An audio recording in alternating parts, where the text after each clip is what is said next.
Okay, so good evening and welcome to the second part of sample paper discussion math. तो कल तक हम लोगों ने क्वेश्चन नंबर 10 तक कर लिया था। आज क्वेश्चन नंबर 11 से हम स्टार्ट करेंगे।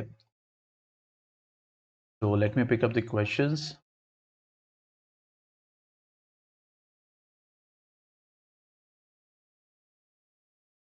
अच्छा, एक चीज बता दो, चलो जैसे इस सैंपल पेपर में ना जो एनसीईआरटी के क्वेश्चंस होंगे, तो उस एनसीईआरटी के क्वेश्चंस को मतलब सॉल्व करना जरूरी नहीं, क्योंकि ऑलरेडी हम उसको सॉल्व कर चुके हैं। ठीक है, तो उसको हम स्किप करेंगे। ठीक है, क्योंकि एनसीईआरटी के क्वेश्चन है ऑलरेडी सॉल्व्ड है, सॉल्यूशंस ऑलरेडी वीडियोस में मौजूद है, तो there is no need to do it again. You can revise it from the recorded video also. ठीक है, अब जैसे क्वेश्चन नंबर 11 बोल रहा है, क्या बोल रहा है? If two tangents inclined at an angle of 60 degree are drawn to a circle of radius 3 centimetre, यानी एक सर्कल है जिसका रेडियस कितना है, 3 सेंटीमीटर है, और दो टेंजेंट्स हैं जो इंक्लाइंड है 60 डिग्री पे। ये कितना है, 60 डिग्री। ओके, तो कह रहे हैं then the length of each tangent is equal to. तो देखो अब इसमें क्या होता है कि जो अब रेडियस है, फॉर एग्जांपल यहाँ सेंटर से जब आप ज्वाइन करोगे तो जो रेडियस है वो कितना है, 3 सेंटीमीटर। ठीक है, अच्छा अब हमें क्या निकालना है, टैंजेंट। ठीक है, तो अगर हम इसको ज्वाइन करेंगे यहाँ पे, ओके, तो ऑब्वियसली 90 डिग्री होता है। ठीक है, और हमने पढ़ा है थ्योरम कि जब हम इसको ज्वाइन करेंगे तो ये हाफ ऑफ हो जाएगा, मतलब it will become what, 30 degree. तो यहाँ पे हम ट्रिग्नोमेट्री भी लगा सकते हैं। बात समझ में आ रही? ट्रिग्नोमेट्री लगा के हम इसको सॉल्व कर सकते हैं। मान लो ये ए हो गया, ये बी हो गया और ये सी हो। ओके, तो अब यहां पे अगर हम बात करें कि ये 90 डिग्री है, दिस वन इज 90 डिग्री, ये हमारा थीटा है। ओके, तो अब इसके करस्पॉन्डिंग ऐसे ड्रॉ कर लेते हैं।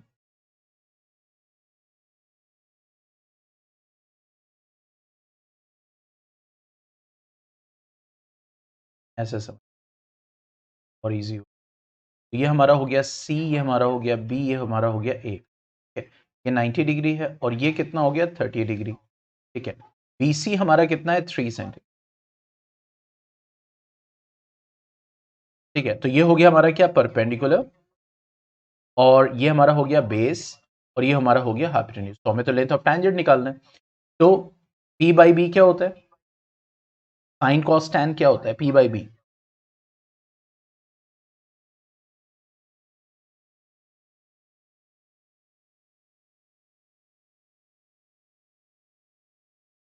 Yes, that is tan. तो टैन 30 कितना हो गया, टैन 30 हो गया हमारा, that is p by b, that is 3 upon A B.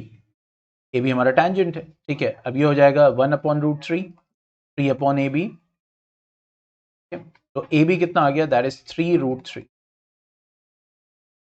ये आ गया हमारा डी, 11 का डी। क्रॉस चेक कर लेते हैं।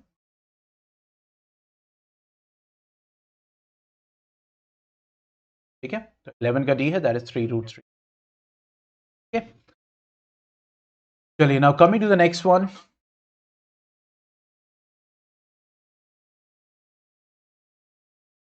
Question number 12। क्वेश्चन नंबर 12 में क्या बोल रहा है, the area of the circle that can be scribed in a square of 6 centimetre. मतलब एक स्क्वायर है जिसकी साइड 6 सेंटीमीटर। ए, तो कह रहा है कि इस स्क्वायर में जो सर्कल इंस्क्राइब्ड होगा, ठीक है, उसका एरिया कितना होगा। तो जाहिर सी बात है, एरिया ऑफ सर्कल क्या होता है, पाई आर स्क्वायर। अब यहाँ पे हमें ये पता करना है कि इसका रेडियस कितना होगा। तो जाहिर सी बात है, इसका डायमीटर 6 होगा तो रेडियस 3 होगा, 3 सेंटीमीटर। ओके, तो ये कितना हो जाएगा, दैट विल बी पाई और 3 स्क्वायर। तो ये आ जाएगा कितना, 9 पाई। तो the answer will be D. 12 का कितना आ गया, D, 9 pi centimetre.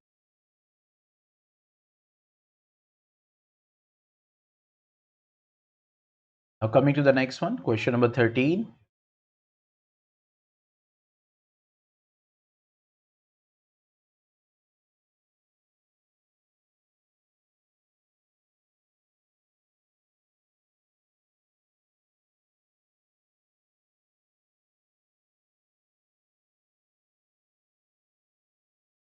Okay, the sum of the length breadth height of the cuboid is 6√3 centimetre. ठीक है, ये कह रहा है कि लेंथ ब्रेथ हाइट यानी एक क्यूबॉइड है, ठीक है, जिसकी length plus breadth plus height कितनी है, 6√3 centimetre.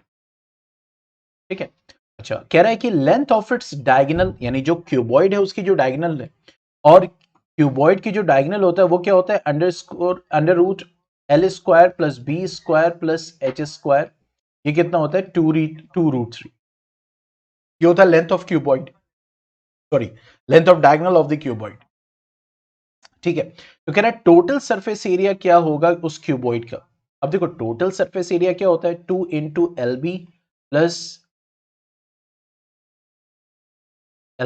Plus b h plus h l, यही तो होता है टोटल सरफेस एरिया क्यूबॉइड का।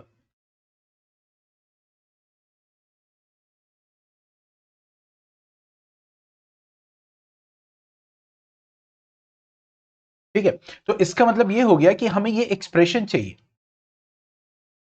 और वो यहीं से आएगी, या तो हम लेंथ ब्रेथ हाइट अकेले अकेले निकाल लें। ठीक है, तो देखो अगर यहां से हमें क्या मिला, यहां से ये मिला, अगर हम इसको ट्रांसफर कर दें इधर स्क्वायर रूट को, तो ये हो जाएगा l square plus B square plus h square. ठीक है, और ये हो जाएगा 2√3 का होल स्क्वायर। ठीक है, तो ये आ जाएगा l square plus B square plus h square. ये आ गया क्या, 4×3 = 12। ठीक है, यानी l square plus B square plus h square 12 आ गया। ठीक है, यहां से एक एक्सप्रेशन तो मिल गई, लेकिन अभी भी ये स्क्वायर है। ठीक है, तो अब यहां पे हमें एक ध्यान देना है कि एक 9th क्लास में, अब देखो कैसे कॉन्सेप्ट को टच करता है, और याद अगर आप लोग को अच्छे से याद हो, मैंने आप लोग को हमेशा बताया है कि 10th में आप पढ़ रहे हैं, लेकिन कोई कॉन्सेप्ट 9th क्लास का है तो उसको बोर्ड टच कर सकता है।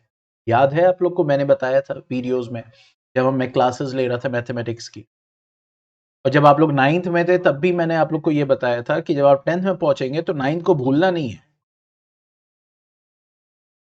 ठीक है, तो वहां पे हमने पढ़ा था क्या, a प्लस बी प्लस सी का होल स्क्वायर। अब देखो जब ये ओपन होता है तो क्या होता है, A square plus B square plus C square plus 2ab plus 2bh plus 2hl।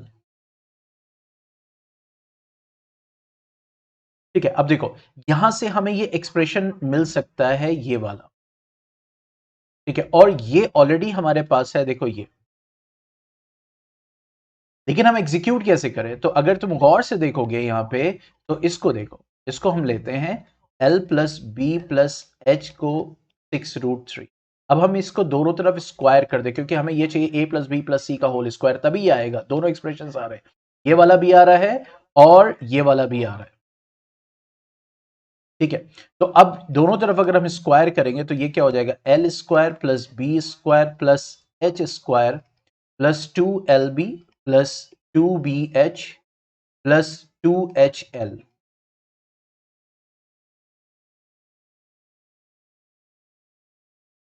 ठीक है, अच्छा अब यहां पे आ जाएगा 36 × 3, तो 36 3 कितना हो जाएगा, 36 3 आ जाएगा 108। ये आ गया हमारा 108। ठीक है, अब देखो ये पूरा क्या है, total surface area of cuboid. तो और L plus square plus B square plus h square क्या हो गया, ये हो गया 12। तो इसको हमने यहाँ पे 12 लिख दिया, और यहाँ पे लिख दिया ये total surface area of cuboid. Question अच्छा है, इस तरह क्वेश्चन पसंद आते हैं। ठीक है, तो ये हो जाएगा 108 माइनस 12, और जब माइनस करेंगे तो ये आ जाएगा हमारा 6 10 - 1, ये 96 सेंटीमीटर स्क्वायर। यहाँ पे आंसर है हमारा, क्रॉस चेक कर लेते हैं। ठीक है, कोई डाउट इसमें। अब देखो कैसे सॉल्व कर रहे हैं, कैसे बेसिक से कॉन्सेप्ट्स को यूज करने की कोशिश कर रहे हैं, इन इन क्वेश्चन से ये चीज समझ में आ रही है।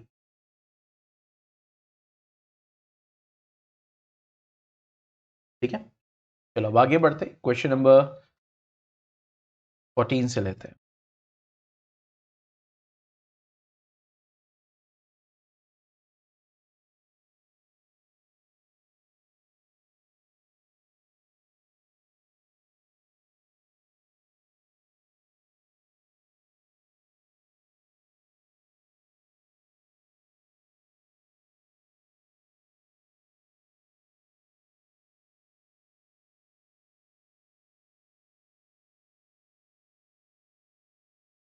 Coming to question number 14, question number 14 में क्या बोल रहा है, if the difference of mode and median of data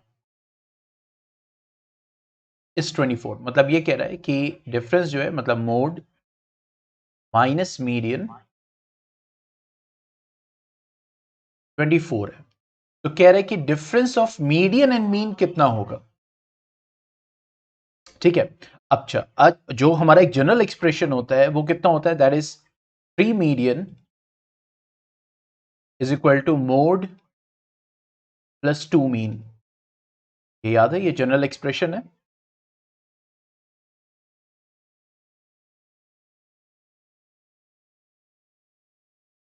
ठीक है, अच्छा अब देखो हमें चाहिए क्या, मीडियन और मीन। देखो मीडियन चाहिए और मीन चाहिए हमें। ठीक है, तो इसका मतलब मोड हम इस हटा दें यहां से तो हमारा काम बन सकता है। ठीक है, तो अब यहां पे अगर हम देखें तो मोड इसको हम देखते हैं, तो यहां पे हम लिखेंगे 3 median is equal to mode की जगह आप लिख देंगे, अब देखो ये इधर जब शिफ्ट करोगे तो 24 प्लस मीडियन आ जाएगा प्लस 2 मीन, इसमें से वैल्यू यहां शिफ्ट की। अब देखो यहां मीडियन है, 3 मीडियन ये है, मीडियन इधर जाएगा तो 3 मीडियन माइनस मीडियन कितना हो जाएगा, 2 मीडियन। ठीक है, और प्लस 2 मीन है इधर जाएगा तो यह आ जाएगा माइनस 2 मीन। ठीक है, और ये आ जाएगा 24। अब अगर 2 कॉमन लोगे तो यह आ जाएगा मीडियन माइनस मीन, वही तो पूछ रहा था शायद। हाँ, मीडियन और मीन का डिफरेंस। ठीक है, तो मतलब सही जा रहा है, तो ये हो जाएगा मीडियन टू 12। देखो एक एक मार्क्स के क्वेश्चन है, बहुत खतरनाक, कोई कॉन्सेप्ट नहीं लग रहा। देखो यहां पे मैं समझा रहा हूं, क्लियर रहे इस वजह से थोड़ा सा आप इसको रफ में सॉल्व कीजिए। ठीक है, जरूरी नहीं कि स्टेप्स कई सारे करने हैं, क्योंकि यहां मैं एक्सप्लेन कर रहा हूं तो इस वजह से I am taking properly the steps. लेकिन वहां पे आपको रफ में करना है तो you can skip the steps और अपना आंसर ले आइए और ठीक है सॉल्व कीजिए, सिंपल।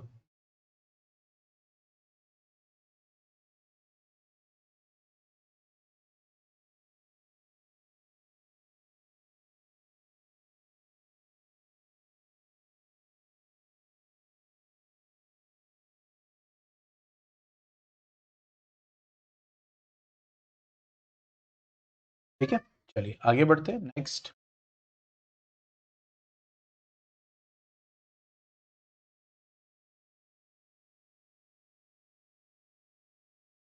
ठीक है, कह रहा है the number of revolutions made by a circular wheel of radius 0.25 metre, यानी रेडियस कितना है उस व्हील का, 0.25 मीटर।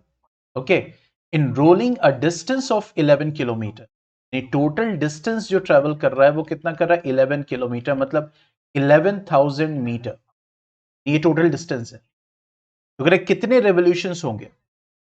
ठीक है, तो नंबर ऑफ रेवोल्यूशंस क्या आएगा, देखो एक रेवोल्यूशन में एक सर्कमफ्रेंस, यही तो है भाई, एक रेवोल्यूशन में, ठीक है, वन सर्कमफ्रेंस। ठीक है, यानी one revolution is equal to 2 pi r, ये तो है। अब देखो टोटल डिस्टेंस कितना कवर कर रहा है, 11,000 मीटर। तो अगर हमें नंबर ऑफ रेवोल्यूशंस निकालना है तो 2 पाई आर में एक रेवोल्यूशन है, तो 11,000 मीटर में कितने रेवोल्यूशन हो गए, तो 11,000 को डिवाइड कर दो 2 पाई आर से, ये हो जाएगा 22/7, जो कि पहले मेंशन कर चुका था। यहाँ पे पाई की कोई वैल्यू नहीं मेंशन कर रहे, हो जाएगा 0.25, यहाँ पे हम मीटर में ले रहे हैं। ठीक है, ये आ जाएगा 11,000 इंटू 7,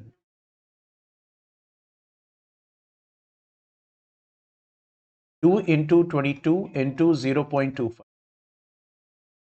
ये आ जाएगा 100, 25 4 ज़ा 100, 2 2 ज़ा 4, 2 1 1, तो ये कितना हो गया, 7,000 रेवोल्यूशन। क्या हमारा आंसर है यहाँ पे 7,000, 7,000 है हमारा। 15 का डी, क्रॉस चेक करते हैं, 7,000। ठीक है,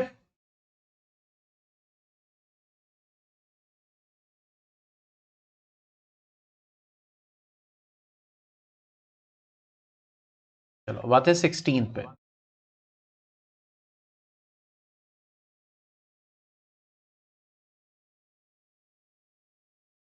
देखो 16 में क्या बोल रहा है, for the following distribution the sum of the lower limits of the median and the modal class. अच्छा, तो मतलब मीडियन क्लास का जो लोअर लिमिट है और मॉडल क्लास का जो लोअर लिमिट है,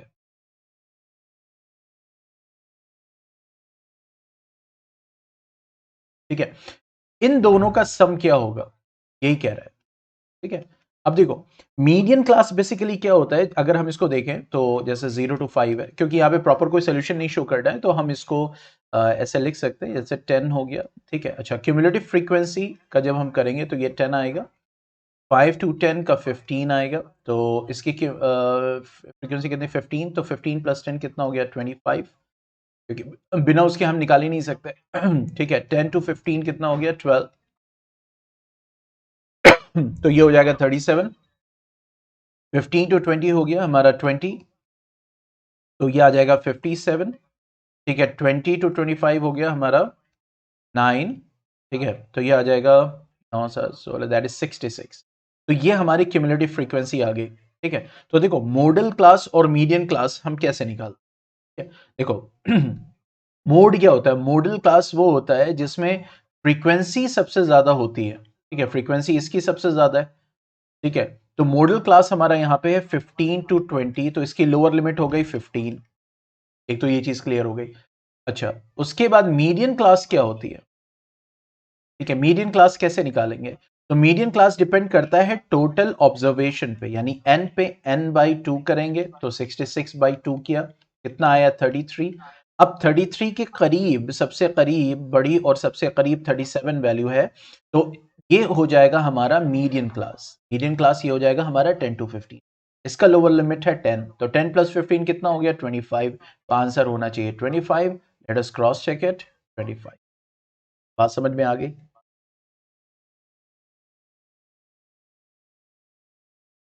इतनी जल्दी ज्वाइन किया है अहमद। अहमद आप कल भी चले गए थे।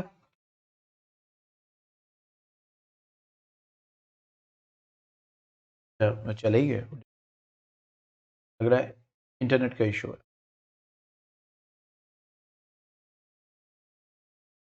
ठीक है, चलो आगे बढ़ते हैं, क्वेश्चन नंबर, नेक्स्ट क्वेश्चन देखते हैं।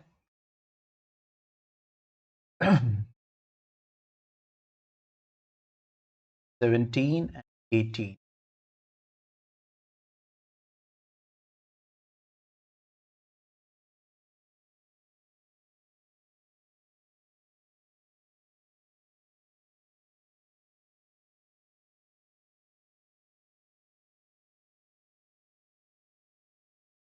ठीक है, अब देखो क्वेश्चन नंबर 17 में क्या बोला, 2 डाइस आर रोल्ड साइमल्टेनियसली। ठीक है, 2 डाइसेस का मतलब क्या हो गया, 2 डाइसेस का मतलब हो गया 36 आउटकम्स। ठीक है, आउटकम्स याद है सबको।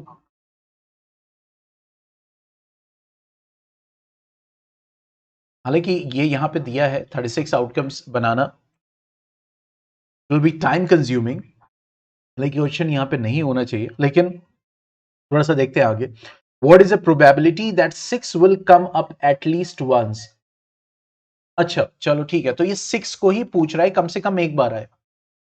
तो देखो अगर 6 को हम देखें तो जैसे 1 2 ऐसे बना ले।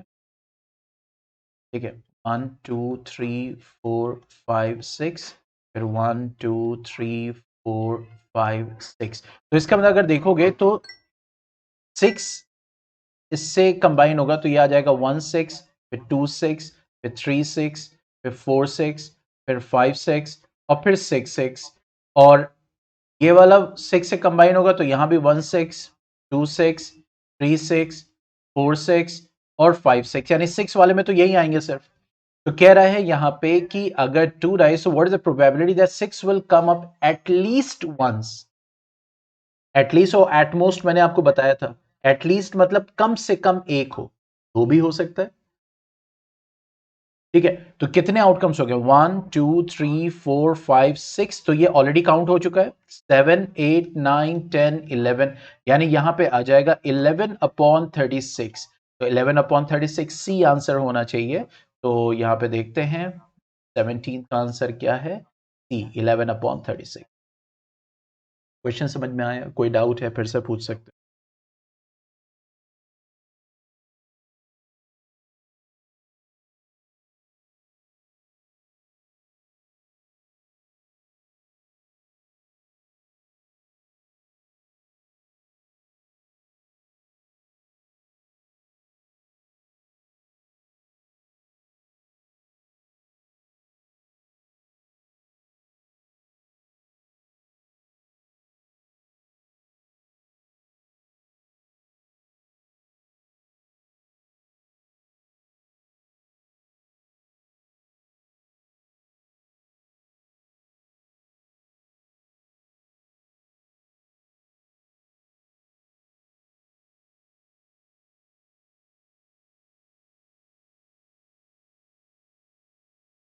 ठीक है, चलो अब आते हैं नेक्स्ट क्वेश्चन पे। क्वेश्चन नंबर 18 में क्या बोल रहा है? क्वेश्चन नंबर 18 में कह रहा है कि if 5 tan beta 5 tan beta is equal to 4, मतलब ये हो गया कि tan बीटा की वैल्यू क्या है? 4/5। ठीक है, तो कह रहा है 5 sin beta minus 2 cos beta whole upon 5 sin beta plus 2 cos beta क्या होगा? तो देखो, यह यहाँ पे साइन कॉस, यहां पे दिया है tan, और tan थीटा हम जानते हैं, tan थीटा क्या होता है? Sine theta upon cos theta. अच्छा, तो कॉट थीटा क्या होगा? That will be cos theta upon sine theta. तो अब यहां पे अगर देखें तो हम इसको कॉस से डिवाइड कर देते हैं, ये सब बीटा बीटा है, तो कॉस से डिवाइड कर देते हैं, तो ये आ जाएगा 5 sine beta minus 2 cos beta whole upon cos beta. ठीक है, और फिर 5 sine beta plus 2 cos beta whole upon cos beta, यानी दो कॉस बीटा से डिवाइड कर दिया। अब देखो, जब आप इसको डिस्ट्रीब्यूट करोगे तो यह आ जाएगा 5 sine beta upon cos beta minus 2 cos beta upon cos beta whole upon 5 sine beta upon cos beta plus 2 cos beta upon cos beta.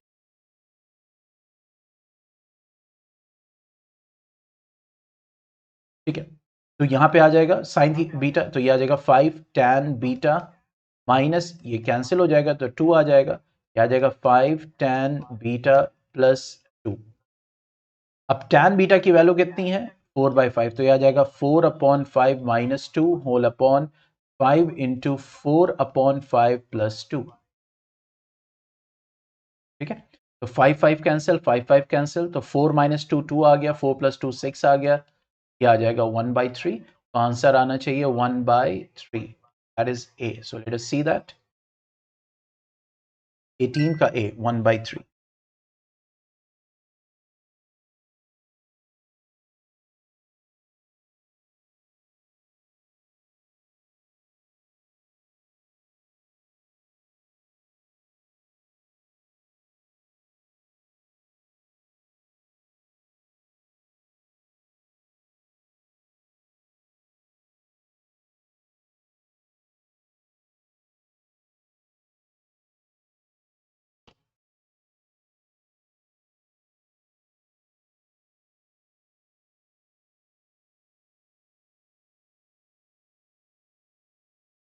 ठीक है,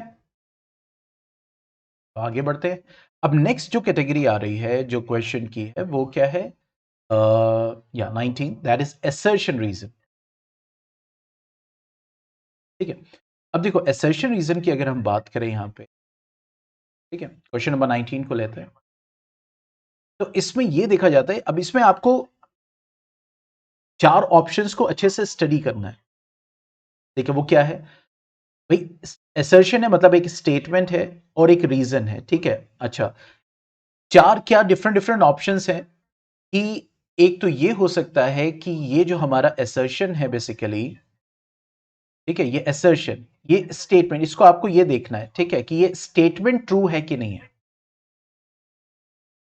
अगर ये स्टेटमेंट ट्रू है और जो रीजन जो स्टेटमेंट है वो भी ट्रू है, ठीक है, और रीजन assertion का करेक्ट एक्सप्लेनेशन है, तो ऑप्शन ए चूज करना है।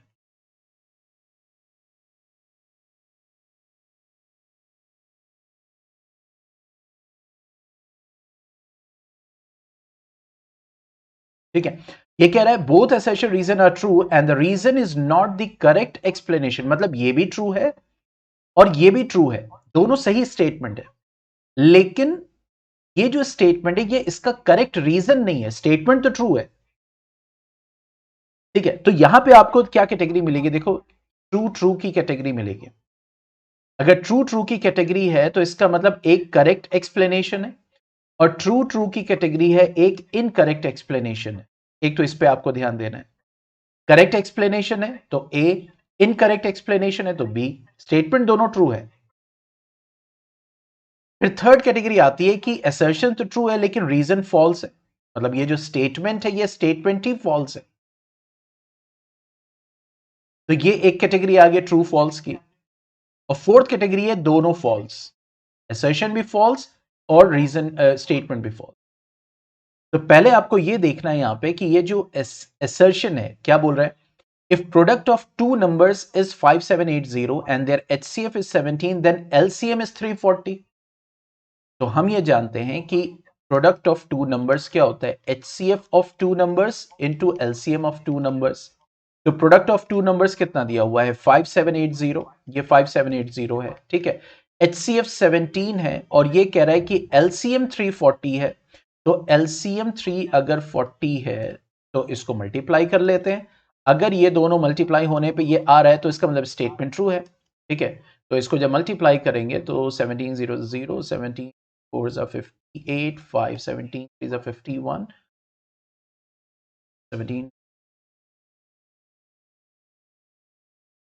68 सॉरी 6 17 3 are 51 और प्लस 6 5780। ठीक है, तो इसका मतलब ये हो रहा है कि एलसीएम करेक्ट आ रहा है, तो इसका मतलब ये स्टेटमेंट ट्रू है। फिर नेक्स्ट स्टेटमेंट में आते हैं कि HCF is always a factor of LCM, ये भी स्टेटमेंट ट्रू है भाई, जो HCF होगा कोई भी दो नंबर से उसका जो HCF वो LCM का हमेशा फैक्टर होगा। ठीक है, अब हमें ये भी ट्रू होगा ये ट्रू हो गया, दोनों ट्रू होने पे दो कंडीशंस, यानी अब ये दोनों ऑप्शंस हो ही नहीं सकते। अब या तो ये है, अब हमें ये चेक करना है कि क्या ये स्टेटमेंट इसका करेक्ट एक्सप्लेनेशन है। तो अब यहां पे अगर दो प्रोडक्ट का नंबर, मतलब उसका दो नंबर का प्रोडक्ट और HCF LCM का प्रोडक्ट सेम होता है, तो इसमें इस स्टेटमेंट का तो कोई रोल नजर नहीं आ रहा है कि हाँ HCF हमेशा LCM का फैक्टर है, क्योंकि ऐसा तो कुछ नहीं है। क्योंकि यहां पे अगर देखो तो A into B is equal to HCF into LCM होता है, तो यहां तो HCF LCM प्रोडक्ट हो रहा है, मल्टीप्लाई हो रहा है। ठीक है, तो यहां पे ये स्टेटमेंट ट्रू है ये स्टेटमेंट, लेकिन इसका कोई ये करेक्ट एक्सप्लेनेशन नहीं है, तो इसका मतलब यहां पे ऑप्शन बी होना चाहिए। ठीक है, तो इसको क्रॉस चेक कर लेते हैं, 19 बी, 19 बी, बात समझ में आ गई।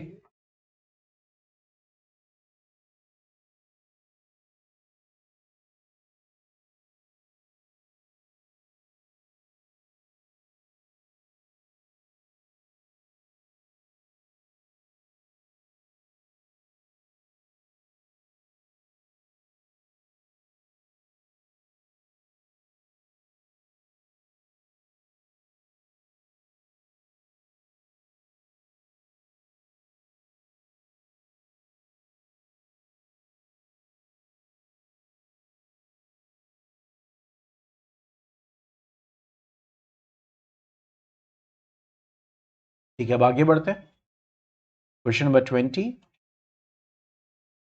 ये भी असर्शन रीजन है।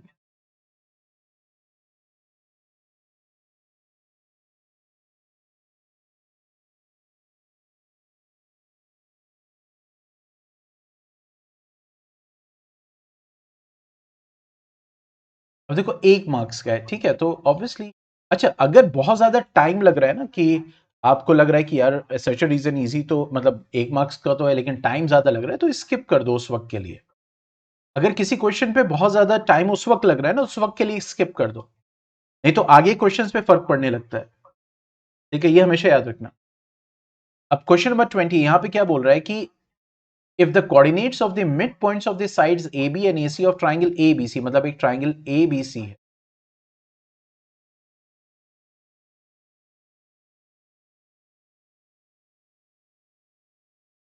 ठीक है, ठीक है। तो कह रहा है कि coordinates of the mid points of the sides A B and A C, D और ई मिड पॉइंट्स है, डी मिड पॉइंट है डी ए बी का, और ये ई, ठीक है। ये कह रहा है ये 3 5 है, और ये है -3 -3, ये मिड पॉइंट्स है। ई और ई क्या है, मिड पॉइंट्स है। ठीक है, then B C is equal to 20 units. Okay, तो आगे क्या बोल रहा है, अब देखो ये कह रहा है कि if the coordinates of the mid points of side A B and A C are these respectively, then B C, यानी अगर ये कोऑर्डिनेट्स हैं इसके, तो बीसी की वैल्यू 20 यूनिट्स है। और हम ये जानते हैं अगर मिड पॉइंट ज्वाइन होता है, अगर किसी भी ट्राइंगल के दो साइड्स के मिड पॉइंट को ज्वाइन करोगे तो ये पैरेलल होगा, और डीई जो होगा वो बीसी का हाफ होगा। ये थ्योरम हम जानते हैं। यस, ठीक है, तो इसका मतलब ये 20 यूनिट्स है तो ये 10 यूनिट्स होगा। ठीक है, अब आगे क्या बोल रहे हैं कि द लाइन ज्वाइनिंग, अच्छा एक तो पहले इसको चेक करते हैं ना, यहां पे ये कह रहा है बीसी 20 यूनिट होगा, तो पहले देख तो ले, तो पहले डीई को कैलकुलेट कर लेते हैं। तो डीई हमारा कितना होगा, डीई अगर हम देखें तो हमारे डिस्टेंस अगर हम यहां पे करेंगे तो कितना आ जाएगा, it will be x2 minus x1 whole square plus y2 minus y1 whole square. तो ये हो जाएगा अंडर रूट, इसको जल्दी जल्दी कर लेते हैं। तो यह आ जाएगा 3 - 3, 3 माइनस माइनस 3 हो जाएगा, तो 3 + 3 कितना हो जाएगा, 6 स्क्वायर। ठीक है, और ये आ जाएगा 5 माइनस माइनस 3, तो ये हो जाएगा 5 + 3 यानी 8 स्क्वायर। तो ये हो जाएगा 36 + 64 का square root, that means square root of 100, that means 10। तो ये 10 यूनिट्स आ रहा है, तो ये 20 यूनिट्स होगा। तो इसका मतलब ये स्टेटमेंट ट्रू है। बात समझ में आए?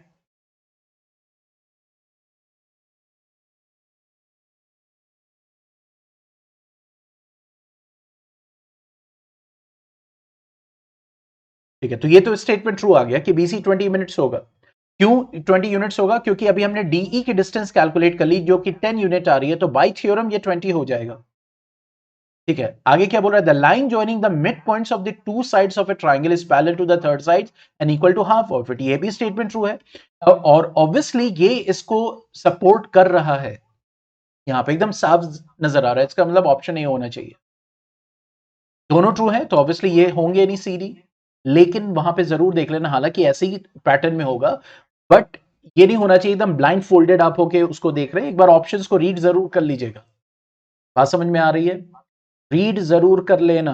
ये नहीं है कि वहां सैंपल पेपर डिस्कशन में था तो यहां पे भी वैसे ही होगा, हो सकता है ऊपर नीचे हो जाए।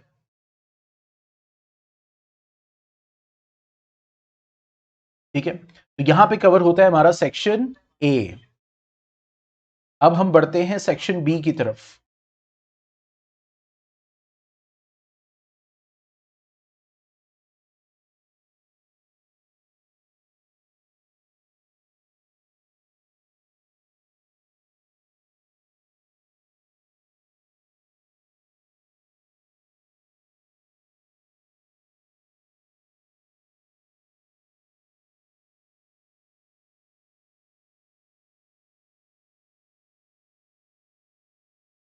अच्छा, एक काम करते हैं, सेक्शन बी की तरफ अब कल बढ़ते हैं।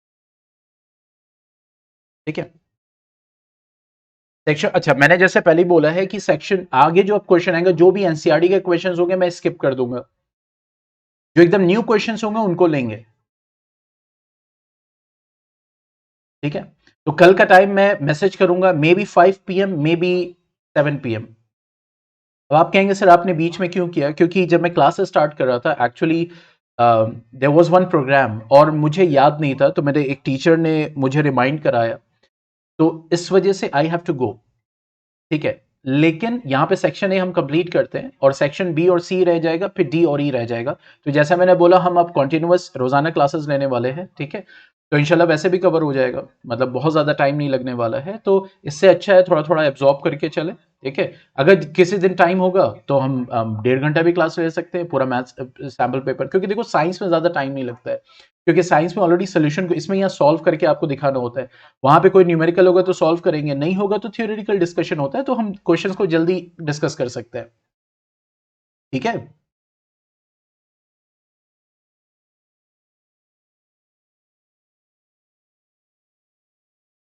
तो कल अनाउंसमेंट मैं करूंगा ऐप पे, तो may be 5 PM, may be 6, may be 7, इन तीनों में से कोई एक टाइम हो सकता है, या हो सकता है मॉर्निंग सेशन में रख सकता हूँ, ठीक है।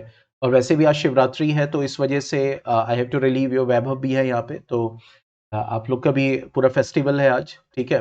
तो वो भी मेरे माइंड में था, तो इस वजह से मैंने सोचा था, मैंने बोल तो दिया है लेकिन मुझे याद ही नहीं था। तो I am just letting you free, okay. चलो फिर मिलते हैं कल। Okay then, good bye, take care.